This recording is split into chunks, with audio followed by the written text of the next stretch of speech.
You are now entering the Back in Time podcast. We came, we saw, we kicked its ass. You're killing me, Smalls. I'll be back. Roads, where we're going, we don't need roads.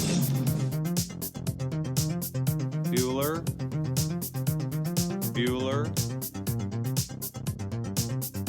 My mom always said life was like a box of chocolates. Keep the change, you filthy animal. Here are your hosts, Kyle and JD. Welcome back to the Back in Time podcast. I'm your host, Kyle Autry, joined by my co-host, JD. JD, how you doing tonight, man? I've got a big hunger and a big thirst in my little stomach, and I am rocking and I'm ready to roll, and it's all in the reflexes from here on out. Okay.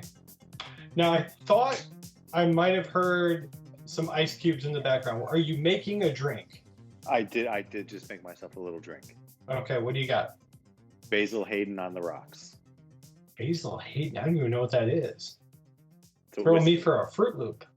Grow up, Kyle. Get you some Kentucky whiskey, and then pour yourself a Goliath, and then it just rolls out like molasses. You know, my family's from Kentucky. That terrible impression you're doing there is highly offensive.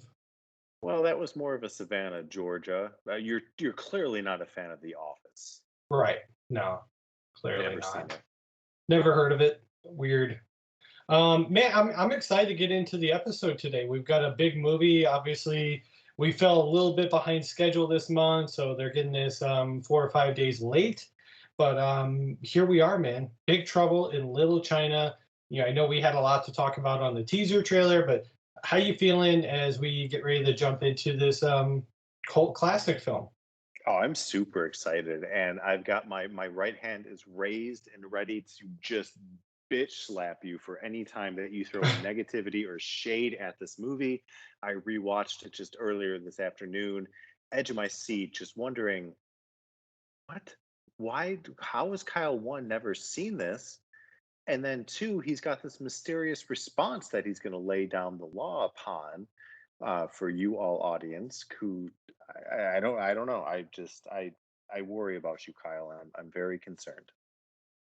Well, I appreciate that you're concerned about me, but to be honest with you, the more I think about it, the more I kind of go back to the point I made a couple days ago on the teaser trailer where I said my first time ever watching the movie and taking notes on it might have jaded me a little bit.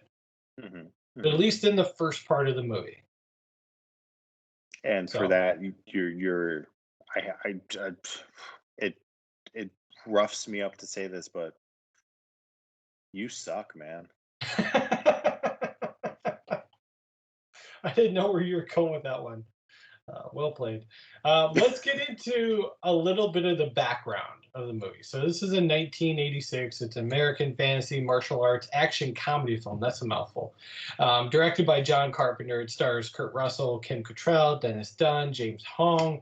The film tells the story of Jack Burton, who helps his friend Wang Chi rescue Wang's green-eyed fiancée from bandits in the San Francisco Chinatown. They go into a mysterious underworld beneath Chinatown where they face an ancient sorcerer named David Lopez, who requires a woman with green eyes to marry him in order to release him from a centuries-old curse. JD, just kind of listening to the plot, I like the plot. I got to be honest. It's simple, but I think it gives you enough to go like, okay, what's this mysterious underworld in Chinatown? Like that's enough to kind of like hook me right off the bat. Oh, it makes me want to get some Mongolian beef and just rock and roll. I mean, let's jump on the Pork Chop Express and just do this thing, because you responded positively to the trailer as well. I did. Yep, I sure did. And you know, I there's not like a lot of there's not a whole lot of backstory. I mean, if we want to like really get into the weeds, we can, but like there was some other casting that happened, but for the most part, like, basically John Carpenter was looking for a big star, and that's how he landed on Kurt Russell. Like he was looking for the next Clint Eastwood, Jack Nicholson. And they were, at the time kind of following that Eddie Murphy movie that came out around the same time called The Golden Child. Do you remember that movie at all? Oh, hell yeah. Loved Yeah. that movie. So that was like the rival production that they were going up against. But yeah, I mean, I feel like, Kurt Russell, just to kind of like talk about the cast a little bit, he was an up and coming star at the time. Obviously, he's gone on to have a really long career. What do you think about him in the lead? The leading man here is Jack Burton, the cocky, like wisecracking, all-American truck driver. I think he's fantastic. I like the way that they portray him and the costume choices that they make for him, because he's not a Stallone, he's not a Schwarzenegger where he's just bulking out of his body. He almost like do you get what I'm saying? Like he's very all-American. Like I don't think he's got a vein popping in his body, and it's like what he does in this movie is comedic, but at the same time, like you're like, okay, he's so okay. It's like Patrick Swayze in Roadhouse. It's like, not to mess. Mm-hmm. Yeah, it's funny because they call him, at the time he wasn't like a real like super well-known actor. They call him up and coming, but his first role was actually in 1963. Jeez. So he had like a lot under his belt before we ever get to Big Trouble in Little China. So he was like a 23-year overnight sensation. Yeah, same with Kevin Sorbo. But listen to the movies after Big Trouble in Little China. Tell me this didn't open up some doors. Overboard, Tango and Cash, Backdraft, Captain Ron, Tombstone. He plays Elvis Presley in Forrest Gump. He gets that little nod, and then he does Stargate, Escape from LA. I mean, the list goes on and on after that. But I mean, heck of a front nine to his career, I would say. He's he's a heck of an actor too, and I really think that he's perfect for the role, and he nails it. We haven't done this in a while, but JD, what's your favorite Kurt Russell movie, and why is it 3,000 Miles to Graceland? It's clearly Big Trouble in Little China. Is this your favorite, though? Yeah, it is literally my favorite. I don't know what to tell you. Yeah. I got to be honest with you. It's a real guilty pleasure.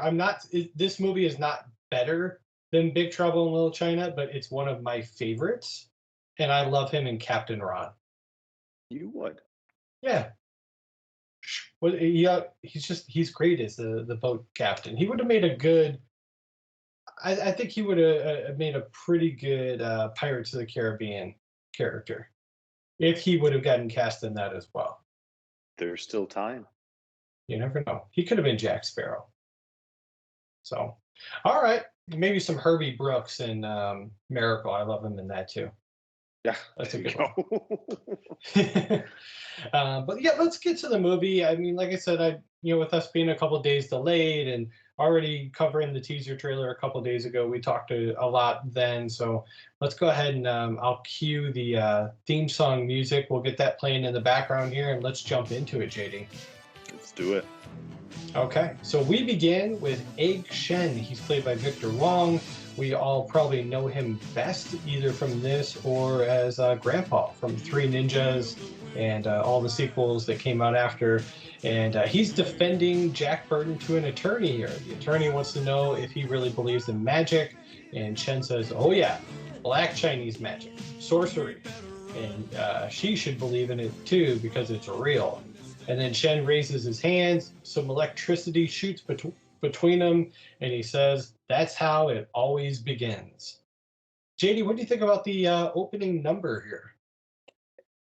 I'm a little divided like I was thinking about this opening number, and if you've never seen the movie or this is the first time you've seen the movie, I don't think it sets the tone for what you're about to see. So maybe for you, this is part of like the disjointed first act that you didn't really understand. That could be it.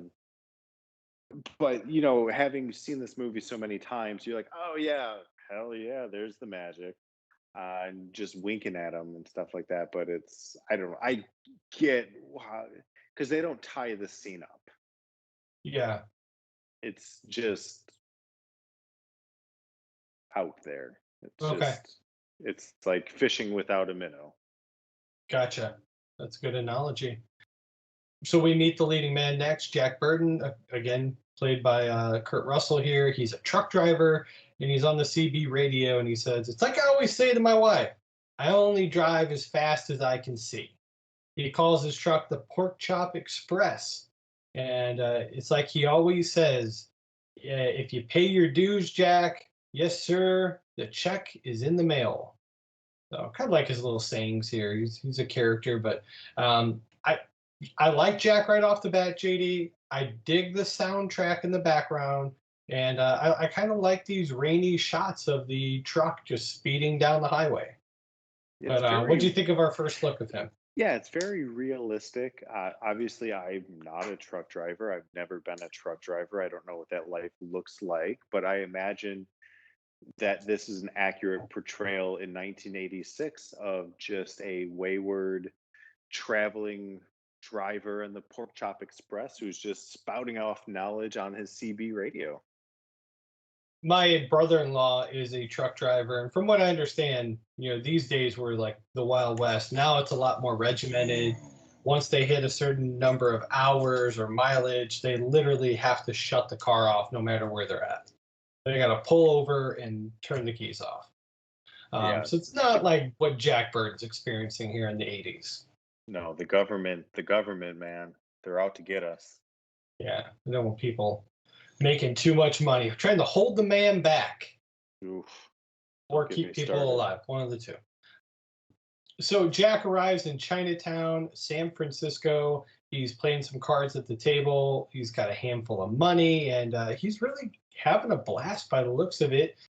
It's now the wee hours of the morning, and they're still playing. And Jack says he hates to do this, Wang, but he's like, I'm going to need to go all in. And he puts a bet down for $1,148. Wayne kind of challenges him here, and he says that he has to cut a bottle in half to win this bet. So Jack finishes his beer and tells him he wants to use this bottle and hands it over to him. And when he goes to cut the bottle in half, it kind of shoots off the table right toward Jack. He catches it with one hand. Wayne, super surprised by this whole thing. And he says, "This always works at home." And Jack just shrugs it off, and he's like, "It's all in the reflexes." So he's going to want that $1,148 if I can talk tonight. And Wang's like, "I don't have the money. I'm just a poor old Chinese boy." But JD, what's your first impression of Wang here? Obviously, he's got a pretty significant role here as Wang Chi, Jack's best friend and restaurant owner, and the fiance and the whole yard. Yeah, he plays a big part, but he comes off as very meek. Yeah, does at he first. not? Like, yeah, at first, he has an arc to him, but when you first see him, he's like this, just like, I'm under the gun. Let me try to, rope a trick out of this, and Jack Burton's not having it, and he holds him to it. So you think he's this passive character, yeah, who doesn't have much in him, is how I took it in rewatching this movie as an adult. Interesting. And just a little bit on Dennis Dunn, who plays again Wang Chi. This was his second studio movie. He was coming right off the heels of being a supporting actor in Year of the Dragon, Oliver Stone movie with Mickey Rourke. Ooh. So pretty good back-to-back movies for your first two, huh? Oh yeah. Yeah, and I think I mentioned on the last episode that he had recently, looks like he had started working a little bit more. because he had kind of stopped in the early 2000s with all his roles. So, but yeah, hopefully we'll see him back in some capacity. You know, fingers crossed for a sequel down the road. Who knows? Who knows? So they're in the truck. Jack, of course, wants to drive.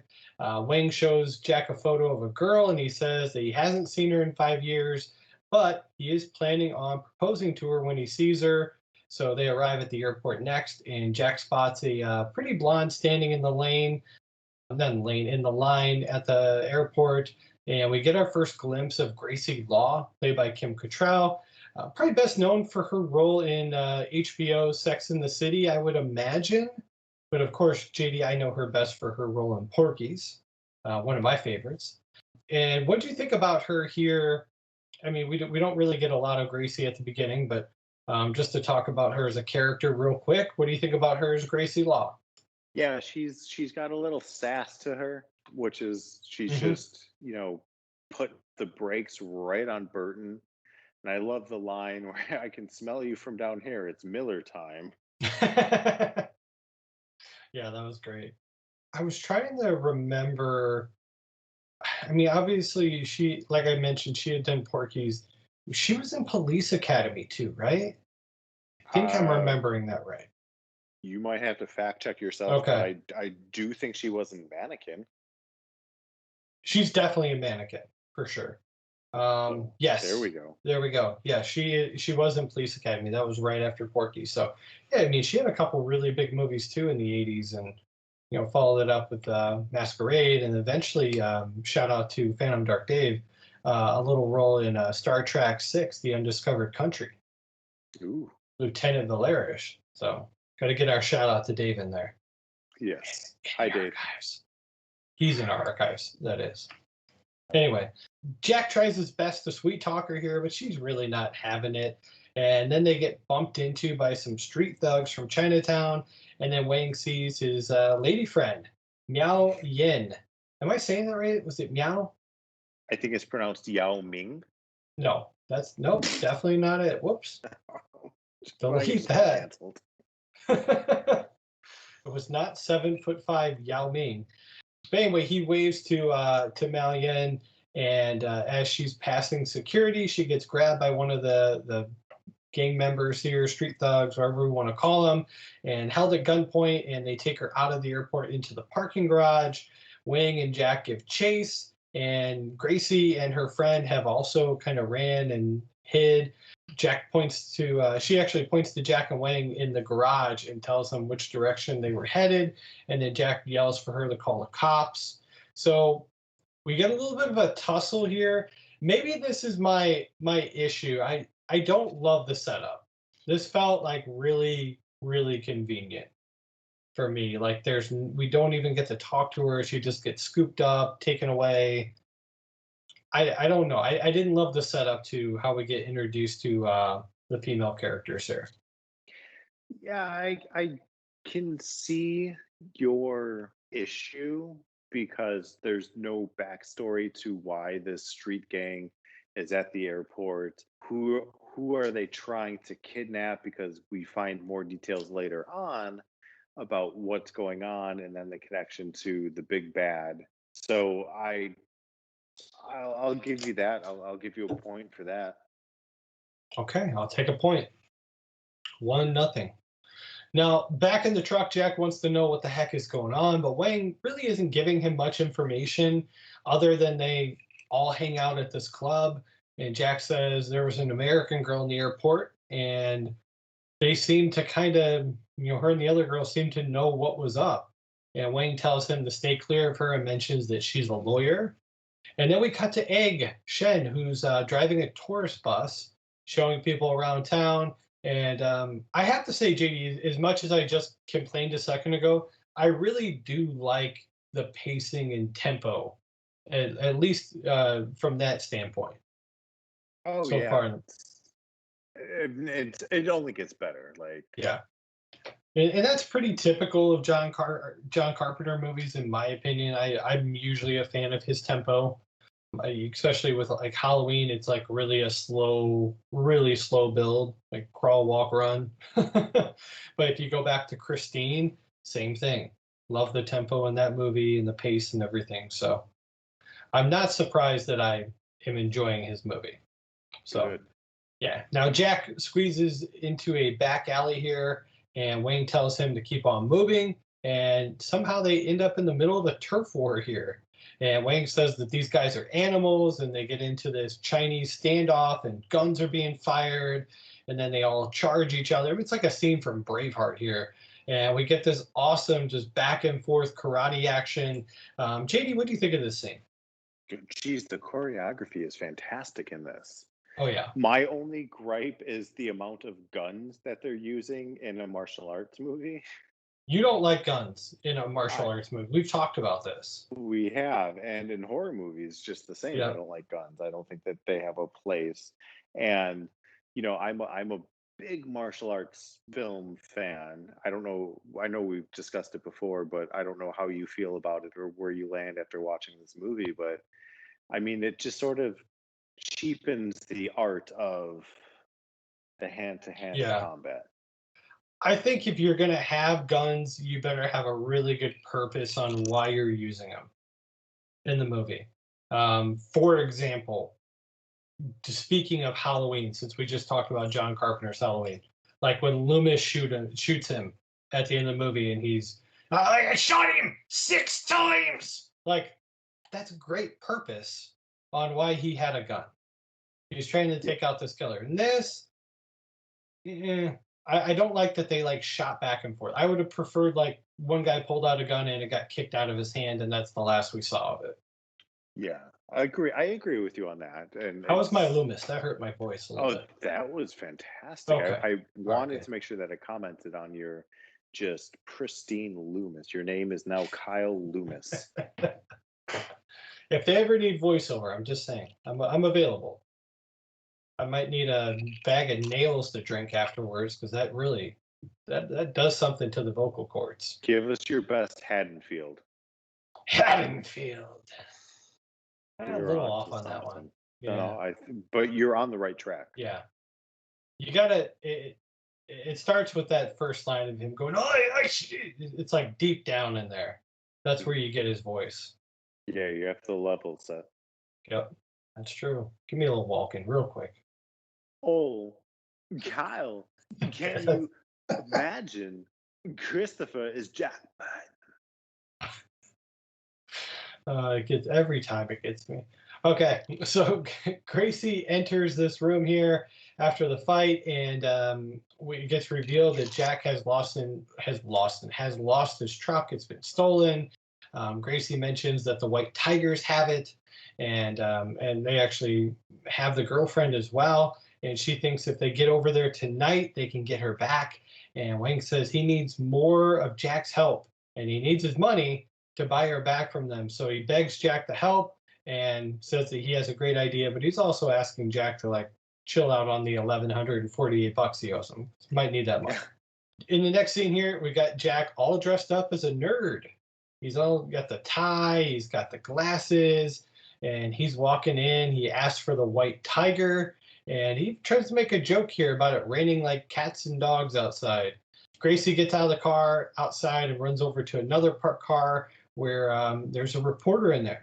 And Gracie tells her to stay put. They have one of their best men in there right now, and he's stirring the pot. So we cut inside, and Jack is asking for a girl with green eyes, and he says that he has cash and money is no object. The receptionist says Chinese girls don't have green eyes. And then the lady in the red dress enters the room, and then in the back, we see Miao Lin is tied up and gagged. And of course, we see she does in fact have green eyes. Outside, a loud rumble shakes the building and sends everybody running and screaming. We look outside, we see this cloud of green clouds over the building. A bolt of lightning goes through the building, and that's where we see Miao is taken from her bed, and we see that these dudes just come flying into the building. We'll talk about them more later and get into their names and stuff. But I have to say, I mean, Wang kind of explains that they're magicians, JD, and that he thinks that she's been taken by David Lopan, but the guy's just like floating in and out of the building. I thought was pretty awesome. What do you think? It's a great set piece. It's really cool and it stands out. Like I remember the scene from childhood like very distinctively. Like Yeah. it just it's cool and it really elevates the power that they have Right. Yep. and how strong that they are. And I mean, even watching Kurt Russell throw that punch or two punches and then just to get booted in the chest and just go flying through the room. Yeah. Yeah, it's good stuff. And I lot of wire work. So shout Oh, out yeah. to the wire team on there. So Jack and Wang head to Wing Kong Trading Company next. They bust in acting like they own the place, which is almost the best way to always do that, by the way. I do that every time I go to a sporting event. If I have cheap tickets, I act like I'm too busy to show my tickets, and I grab a thing of nachos or popcorn, and I just walk straight down to the bottom and park it wherever I want. It works almost every time. Seen it. I've seen So- it in action. The Kyle Autry method. Works like a charm. So they continue to act like they're repairmen inside. Meanwhile, we cut to Ike Shen, who's dropping some knowledge here. He thinks that they can finally bring some order out of chaos. And then we cut back to Jack and Wang, and they manage to open up a secret elevator door. And they start to drop a few floors, but that's when the elevator stops, the lights turn off, and the elevator begins to fill with water. And eventually they're going to get taken captive here, blindfolded, and put in the wheelchairs. And Wang just says, "Oh, crap, Jack. I don't like the looks of this." Not that he could see anything because he's blindfolded. But let's get to our first clip here, man. And let's listen in as we meet an old man in a wheelchair. The East. Who? Him? This guy? No, not me, Mr. Burton. My demon. The god I must appease in order to regain my heart, my blood. A girl with green eyes to satisfy King Dai. A girl brave enough to embrace the naked blade. And when I find her, I will marry her. Never! And King Dai will be happy and my curse will be lifted. You can go off and rule the universe from beyond the grave. Indeed! Or check into a psycho ward, whichever comes first, huh? Jack, will you... Jack, what? I'm supposed to buy this shit? 2,000 years and he can't find one broad to fit the bill? Come on, Dave. You must be doing something seriously wrong. There have been others, to be sure. There are always others, are there not? You seem to be one who know the difficulties between men and women, how seldom it works out. Yet we all keep trying like fools. JD, what do you think of this? I personally love the makeup on the old guy. I thought that looked pretty sweet. But what do you think of our first look of this wheelchair-ridden old man? Well, I mean, so it's technically our second look at Lopan, but now Right. he's David Lopan. He's not just Lopan. And you realize how feeble he is, and you're like, he's not a threat at all. He can't even like talk. He can't move. He's just so decrepit. I don't know. I mean, and this is why I love 80s movies so much, I think. The practical effects and then like the makeup work, fantastic. They could not have done better makeup on David Lopan. He looked 180 years old. Oh, easily. They nailed it. Yep. Now we're going to learn that the girl with the green eyes can reverse the curse and actually make him young again, which I thought was a pretty cool little storyline plot. Now next, Jack has knocked the chair over and he's trying to get himself free. And then we cut to Gracie Law and Margot. They're in the elevator, but they're going to kind of run into the same issues. They get some gas turned in there, causing them to pass out. And they are now captive to Lopan's people. Jack and Wang hear someone coming so they can get back in the chair real quick, put the blindfold back on, act like they hadn't moved. And then Thunder enters with Eddie Lee, and he's going to put him in a chair as well. But Jack jumps out and holds a knife to his throat, and he just gets thrown down right away. But Wang doesn't do much better. He gets knocked down as well, but that gives Jack enough time to get right back on him and hold the knife to his throat. And this time he tells him that he's going to kill him. So Wang and Eddie tell him it's time to go. Jack gets thrown by Thunder into the wheelchair and then down this runway like ramp, and it barely stops as the chair's kind of like hanging halfway over this well that looked pretty deep. This was probably one of my favorite scenes as far as like filmmaking goes. I loved it because it's a practical effect. You know that they put him in a wheelchair and pushed him down this thing, and I just thought it looks really good the way they shot it. Yeah, What do you think? I mean, it reminds me of Indiana Jones. Yep, exactly. Yeah. Now, with that being said, in a scene that hasn't held up as nicely, we cut to David Lopan, who turns orange and then seems to leave his body. And he actually does. And now he looks quite a bit younger. And he's literally floating through the air, going through walls. And Lopan is now over the top of Miao Yin. And he sounds like he's putting some type of spell on her. And then we cut back to the guys, and Wang jumps out and takes down a ninja. And Jack appears to shoot his first person in life, which he denied, of course, because Jack's got to be the hero, even though he doesn't do much. What do you think of this scene, though? Do you feel like that hasn't held up as well, like I said, or do you disagree with that?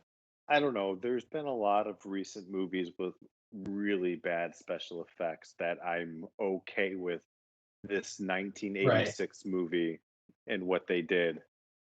I'm okay with it. I'm okay. Yeah. I can appreciate the fact that, you know, they didn't have a computer that could just do it. Like, they had to, like, figure it out. They did the best they could, right? So in a cell, we see Margot writing an article, and Gracie Law is gagged and hogtied. And then we cut back to Wang, who's pretending to have Eddie Lee as a hostage, and he threatens to take him out. And then that's given Jack time to make his way over to the ladies. And he tells them he hasn't quite figured out how to free them, which he decides pretty quickly here when he shoots the locks off, and he goes in and unties Gracie Law. And then Wang and Eddie take down a couple female ninjas, and everyone is free, and now they're able to just run. So they're kind of making their way out, and they decide to dive into the water and go through this tunnel as they're getting shot at. And as they do, Jack apologizes and says that he's just thrilled to be alive here. And then he kisses Gracie for the first time, and Jack's just like, sorry about that. And then Wang says that they're in a central sewer, and there's seawater from the bay here. So Jack climbs a ladder, and the rest kind of follow him. And he said, all right, we're almost free now. He's going to count to 3, and everyone follow me. He opens up the door, and there's an entire group of bad guys just waiting for them on the other side. Jack just closes it, and he's like, tell everyone to hide. And then he unloads a clip here, taking down some of the bad guys. And Wang Chi goes all Jackie Chan on him here. He's just left and right, jumping through the air. Jack manages to contribute pretty much nothing, and looks pissed about it. What do you think of this scene, JD?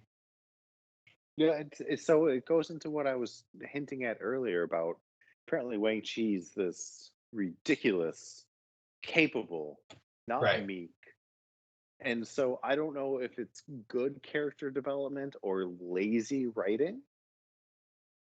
But this scene is awesome because, and then it makes you question what Jack brings to the table, because he's just kind of like, well, I got a gun. And Wang's like, well, you brought a gun to a ninja fight. Like, right. Again, it's like Indiana Jones. You brought a knife to a gunfight. Like, or in his case, a whip. I mean, he brought what he could, huh? Gracie tells Jack that a bus is outside in the parking lot, so they're going to make their way towards the exit. Jack tells Gracie that he's going to run interference, and she needs to bring up the rear. And they get out okay to get into the bus. But unfortunately, we see Gracie has been taken by this, like, I don't even know how to describe it.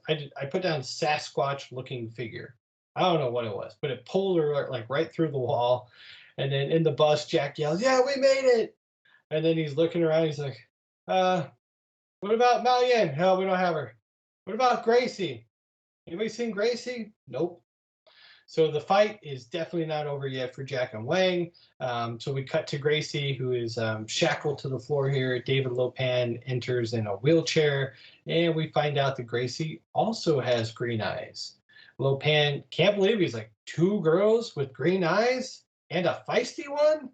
Ha, like this. And the scene just fades out. JD, a little bit of a twist in the story, man. 2 green eyes, like 2 green eggs and ham. I don't know. Oh yeah, and I mean, it. I give them credit for setting up a lot of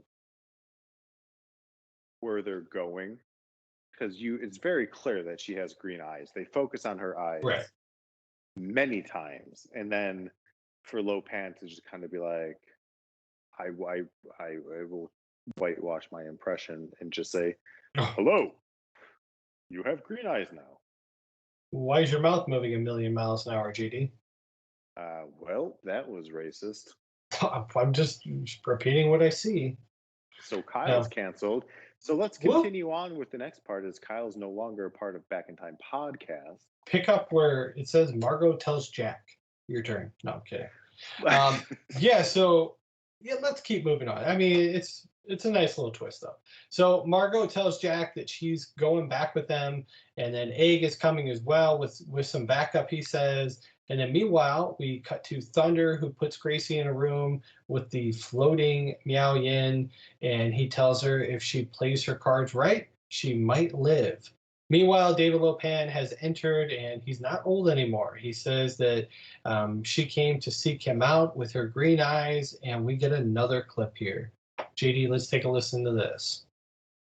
Kill them until their flesh falls off. You heard me!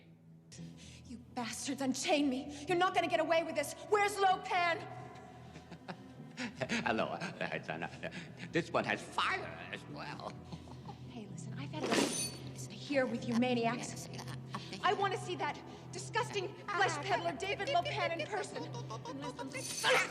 Cowards afraid to see an unarmed girl one-on-one, huh? Where is he?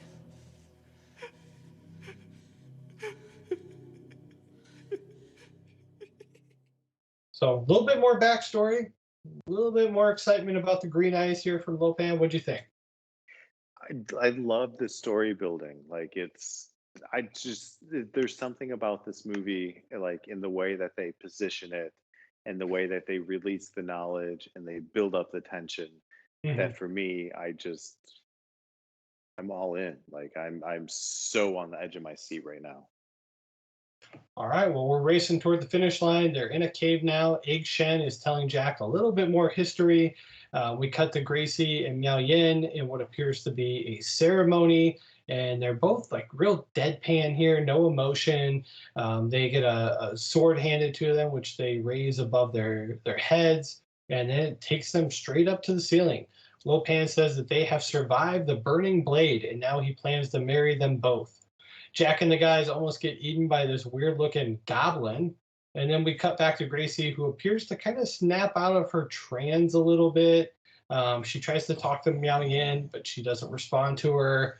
And then lightning comes in, as well as doing a little bit of lightning. Back to Jack, they are in the back of the Lopan lair. One of the guys eats the head off of a raw fish. And Egg tells them about Lopan's need to marry a green-eyed girl. And Egg tells them that the power is in his flask. And their only chance to stop them is they're all going to have to take a drink. And he says that he's waited a long time for this. So we're at the wedding ceremony. Gracie and Yin are being taken to the altar. And they're stopped by this Krang-looking eye in the background. That's the only way I can... It's Krang from TMNT, right? The cartoon. I don't know what this thing is. Yeah, I think you're absolutely right. Yeah. Egg says it sees anything that it sees, Lopan knows. So we cut to Lopan, who's literally just going to repeat what he just said out loud. He's like, they have returned. And they brought that little sorcerer, Egg Shen. And he starts talking to the egg through this blob. And he tells Egg that he can't stop him. He's going to marry both of the girls. And then Jack shoots the thing and it scurries off. And he's like, it was worth a shot. We cut to Lopan, who's made his way to the ceremony. And Egg is preparing the medicine in the other room. They all take a cheers and drink it down. And Egg says this is going to allow them to see things that others can't see and do things others can't do. Jack asked a few questions, but eventually he goes ahead and gives in. And he's like, man, I feel good. I'm not nervous at all here. Egg just says nothing. They exit the elevator, and they're at the ceremony. They see Lopez, and he pulls out the needle of love, and that's when we get our next clip here. JD, what do you think of this scene? The Lopez and the needle of love are very prickish. They're ready to go. And I just find it, I love the mythology behind this, that there's something called the needle of love. And he just has this little, I'm just going to poke you, grab your blood. And there's a whole ceremony behind it. He's waited 2,000 years for this. And it's just, I don't know. I love it. It's so unique to American cinema, but so harkens back to quality martial arts movies from the 70s. Right. Now, question about the potion. Do you think there was actually some magic power in there, or is this like Bugs Bunny giving them a secret potion during the halftime speech of Space Jam to think that they can do more than they actually can? I think that's a great question. I'm leaning towards, based on what Egg brings to the table with all of his bombs and his little balls that he throws, and like all of the ridiculousness that he has, and he's a legit sorcerer in Lopez's eyes. So I think that this potion is real. I think it's real. Okay. All right. I'll buy that for $1. The battle is on. Wang is doing his thing here. Jack watches as Lopez puts the needle of love through the wrist of Gracie and then tosses her off the stage. And then Jack is about to shoot Lopez when Thunder grabs his gun and just disintegrates it with a punch. That part is actually really cool. Then we see Egg Shen throw his little smoke bomb at Thunder, and that sends him flying. And then on stage, we see Lopez is looking to drink the blood of Miao Yin. Egg and Lopez have a Spaceballs moment here with like the Schwartz ring, which I was laughing about.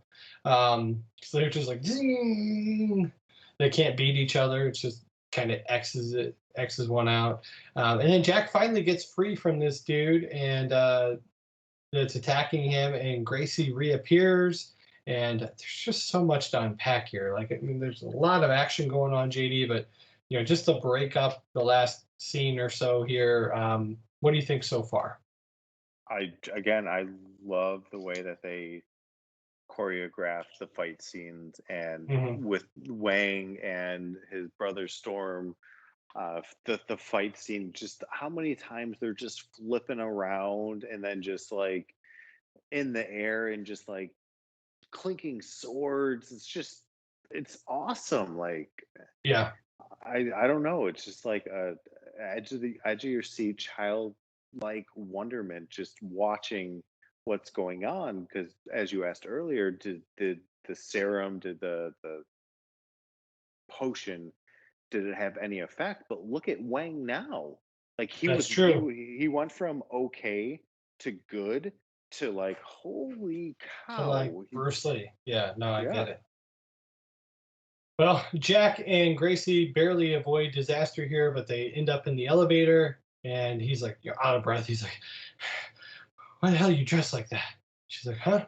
It's a ceremony. What are you talking about?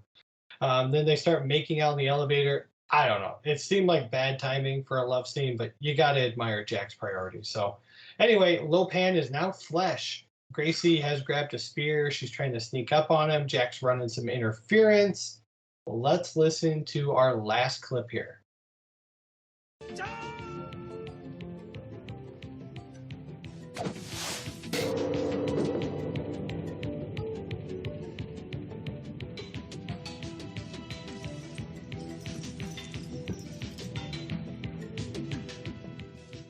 Good knife.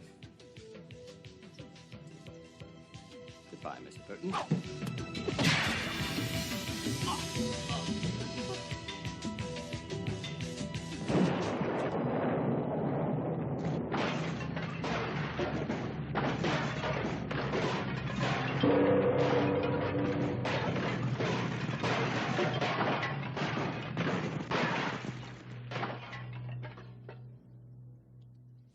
all in the reflexes. Well, JD, like old Jack always says, what the hell? What'd you think of him taking down Lopan and the Buddha statues with his pretty sweet reflexes, man? They've been setting it up the entire movie Yep. of Jack Burton's ability to just catch the knife and just wing it back at him and just destroy Lopan in the skull. So, I mean, Lopan's downfall was his own upbringing. Like, he wanted to be flesh again, and he became flesh. And Jack Burton just said, "Screw you, pal! I'm going to throw a knife in your skull." Yep. Well, let's get to the last bit of the movie here. Wang is running from Thunder, and Thunder sees the Lopan has been killed, and he tries to like Hulk up again, but this time he blows up like a human balloon and just pops, and the building collapses around him. And then they all kind of turn the corner, and that's when they see lightning is firing some bolts and burning stuff to the ground. So they all kind of jump up to this little area to get away. Jack waits until the last second, and Wang pulls him up to avoid a lightning strike. And that's where Egg Shen is waiting for them on the other side as he helps pull everybody to safety. They get into Jack's semi-truck, and he finds the spare key finally, and they come busting out, and they made it. So Miao Yin and Wang kiss, and I guess finally it's time to celebrate. So we're at dinner later that evening. Egg gets up to leave, and he says, well, his work is done. Lopan is dead, the spell is lifted, and years ago I promised myself a long vacation, and it's time to collect. So Egg leaves. Margot and Eddie seem to be hitting it off. You know, they might be a couple as well. Wayne gives the money that he owes Jack to him, and he turns to Gracie and tells her, "Hey, it's your last chance. I'm out of here." She tells him that he's going to need a bigger truck, you know, one with the like apartment in the back. And Jack's like, "Well, you know, sooner or later I kind of start rubbing people the wrong way anyway, so I'm just going to take off." So anyway, he says he'll think about the apartment truck and Margot's like, "You're not even going to kiss her goodbye?" And Jack's like, "Nah." And he just walks out. Wayne goes over to say his goodbye to Jack, and he goes to leave, but not before saying that they really shook the pillars of heaven, didn't we, Wayne? No horse shit. And that's our movie, JD. What do you think about the ending? It's a kind of an abrupt ending, is it not? Yeah. So I'm surprised that you haven't brought some cancel culture to the ending. I don't have too much of an issue to it.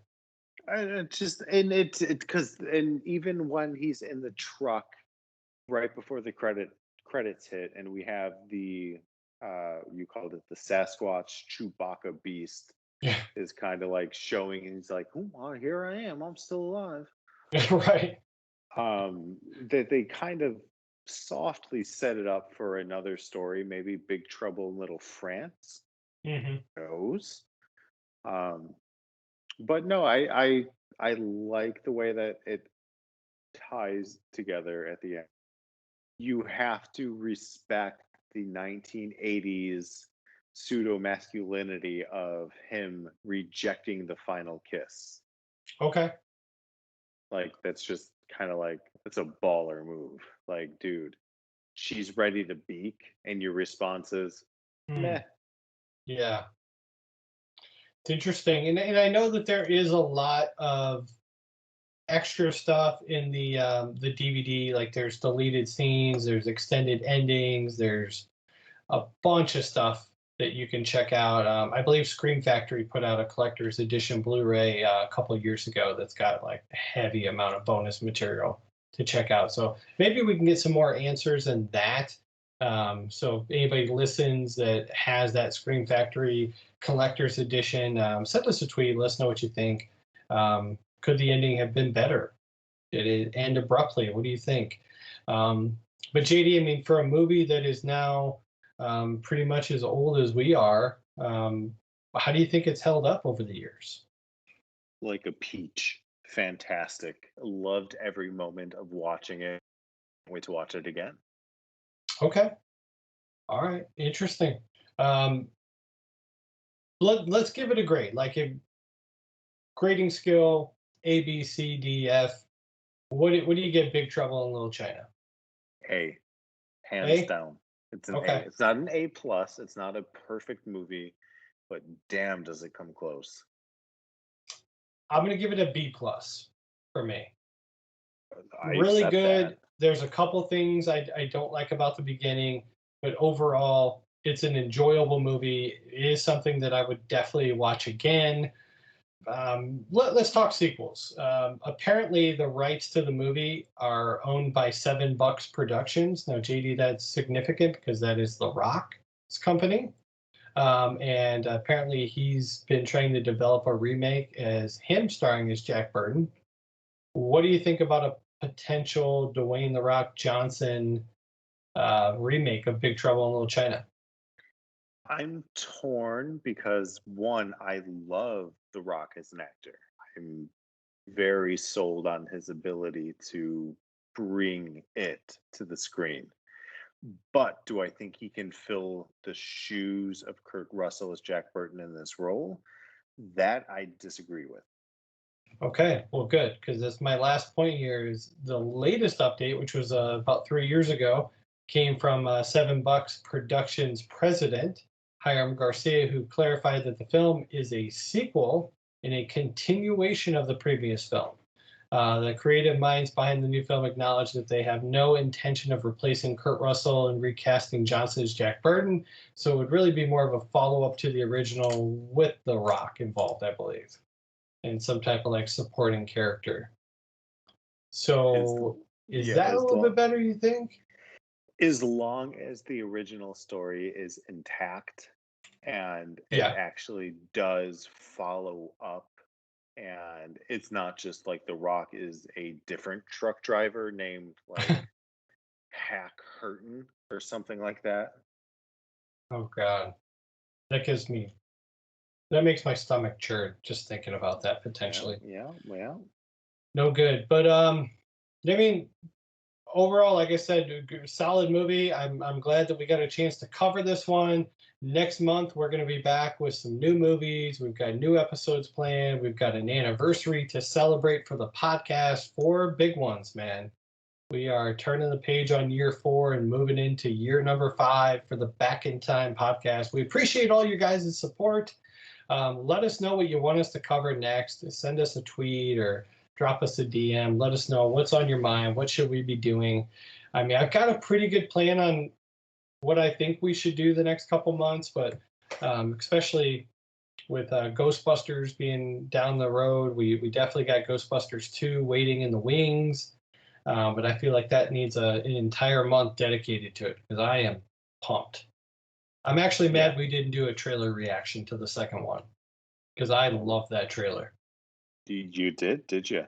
Oh, I sure did. I watched it. Okay. I was at work. I was checking every 10 minutes to see when it was going to get uploaded because I was waiting for it. Soon as I saw it uploaded on the YouTube, shut my door, turned the blinds down, and cranked it as loud as I could on the speaker and watched it. Did not care that I was in a hearing office. I was just like, oh, well, they're going to have to deal with it. Little kids get a hearing test, you got to deal with it. Deal with it. What would you rate it as a trailer or your excitement out of 10? Oh, it's a 10. It's a 100% 10 for me. Okay. I could not be more excited about the movie. I think that this trailer was a lot better than the last teaser. And it gave, the best thing about it is I feel like it didn't answer any questions and it gave nothing away. But everybody walked away from it going, I can't wait to see the movie.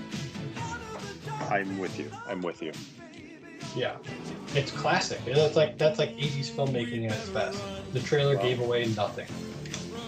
We've got Jason Reitman at the helm. We haven't even seen a proton pack yet, except for the little girl has it on the Ecto and shooting at the Goblin, which I believe is called Cruncher. God, I can't think of his name now. Muncher is the Goblin. He's already got his action figure out in the stores. Fantastic. So I love it. Anyway, we'll be back in a couple days. Thank you guys for listening. Have a good rest of the evening, and we appreciate the support. See ya. Bye. All right.